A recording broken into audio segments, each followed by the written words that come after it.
Namasté les divins et les divines, j'espère que vous allez bien, que vous avez passé une bonne semaine. Donc nous nous retrouvons pour votre horoscope de la semaine du 8 mars. Donc bienvenue aux nouveaux abonnés. Encore merci pour vos vues, vos likes, vos partages. Donc cette semaine, dans l'ensemble, tous les signes auront un horoscope, on va dire, pas trop mal. On voit qu'il y a pas mal de nouveaux départs pour pas mal d'entre vous. Donc je pense qu'on arrive dans une période où toutes les bases ont plus ou moins été posées. Il y a encore quelques signes où il faut encore faire un petit peu de ménage.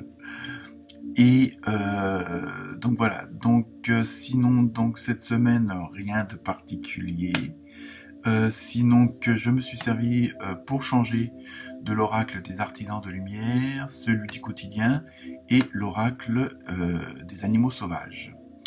Donc voilà, comme d'habitude, ne prenez que ce qui résonne pour vous, que ce qui vous parle réellement, et pensez aussi à aller voir votre ascendant, qui peut vous faire un complément d'information, ou si le signe principal ne vous parle pas, peut-être que votre ascendant vous parlera mieux, parce que parfois, apparemment, selon l'âge, à partir d'un certain âge, c'est plutôt l'ascendant qui prend le pas sur la vie.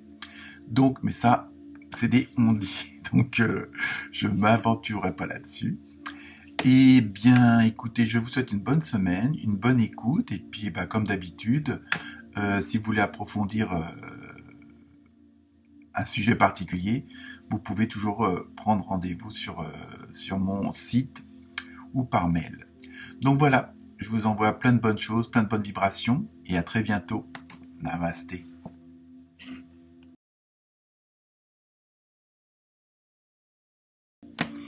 Namasté les Capricornes. Alors, pour vous, cette semaine, vous avez eu une très belle girafe. La carte, cette situation reflète votre réalité. À la rencontre de votre âme sœur. Donc pour les célibataires ou autres, ça peut être intéressant. Et enfin, pour terminer, vous avez eu l'essentiel, le pont arc-en-ciel. Donc tout un programme, si on veut. Alors pour vous, cette semaine, les Capricornes, on vous dit que vous pouvez voir en grand. Alors évidemment, dans la limite du possible, faut pas non plus trop en demander. Il faut voir aussi en même temps, on vous demande de faire attention entre ce que vous croyez vivre et ce qui reflète vos pensées. Il peut y avoir un petit décalage. Ça peut être, comment dire, un peu contradictoire et puis un peu freinant aussi. Donc, soyez en accord avec ce que vous pensez et ce que vous vivez.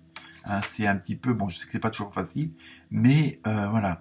Et aussi, soyez un petit peu plus, on va dire, prudent, si on peut dire ça comme ça, par rapport aux autres.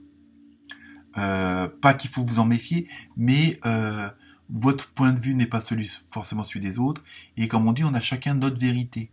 Donc, là, cette semaine, on vous suggère de ne pas essayer d'imposer ce en quoi vous croyez, parce que chacun voit les choses différemment, et dans ce sens, quelque part, tant mieux, mais ça vous empêche pas d'avoir des échanges, que ce soit avec les conjoints, les enfants, que ce soit le patron, les collègues, les voisins, d'échanger calmement.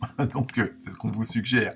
Après je sais que vous pouvez être assez fougueux et fougueuse, donc en plus sur le plan relationnel, donc c'est pour ça n'imposez rien, n'essayez pas d'être trop incisif ou incisif, et parce que ça n'empêche pas de faire passer vos idées et puis de dire ce que vous pensez, ce que vous avez envie ou pas. Donc ça vous empêche pas de rester souverain et souveraine dans votre royaume, mais ne forcez pas trop les choses, surtout dans le relationnel, avec les autres.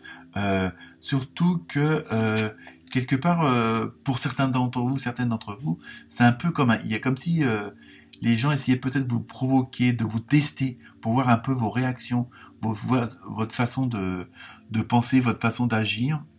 Donc, méfiez-vous dans le sens où on vous observe. Hein. C'est un petit peu... Bon, après, ça vous parle ou ça vous parle pas. C'est pas, faut pas prendre ça au pied de la lettre. Mais voilà, c'est pour ça que on vous demande de rester calme parce que justement, on va peut-être essayer de vous provoquer pour vous faire sortir de vos gongs. Vous pouvez, mais vous pouvez le faire aussi en douceur. Ça, c'est pas incompatible.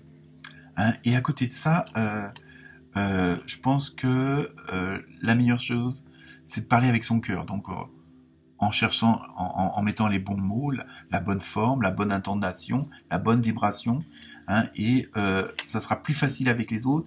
Et en même temps, comme je vous dis, comme on vous observe, bon, je dirais, ça va être aussi malheureusement peut-être une façon de, entre guillemets, de vous apprécier ou pas, de vous juger ou pas. Mais bon, comme je dis, si on vous juge, c'est qu'on vous a pas compris, sinon vous jugerez pas. Hein, ça, c'est un peu ma doctrine. Hein, ça n'empêche pas qu'on soit pas toujours d'accord avec tout le monde, mais bon, du moment que chacun accepte la vie, les pensées, les paroles de l'autre, voilà. Mais il faut le fameux respect. Donc, en même temps, tout ceci va vous, je dirais pas vous forcer, mais vous dire, vous allez peut-être voir les choses autrement, genre sur le plan matériel. En vous disant, oh bah après tout c'est pas si grave, si j'ai pas mes 15 t-shirts, si j'ai pas la dernière montre à la mode, vous allez, je pense qu'en même temps, le fait justement d'avoir tous ces échanges, de voir ces nouvelles situations, de voir les choses autrement et d'être peut-être un peu moins matérialiste en disant qu'il y a des choses plus importantes dans votre vie, hein, et dans celle des autres aussi. Donc voilà. Donc cette semaine, les Capricornes, on échange, mais en douceur. Namasté.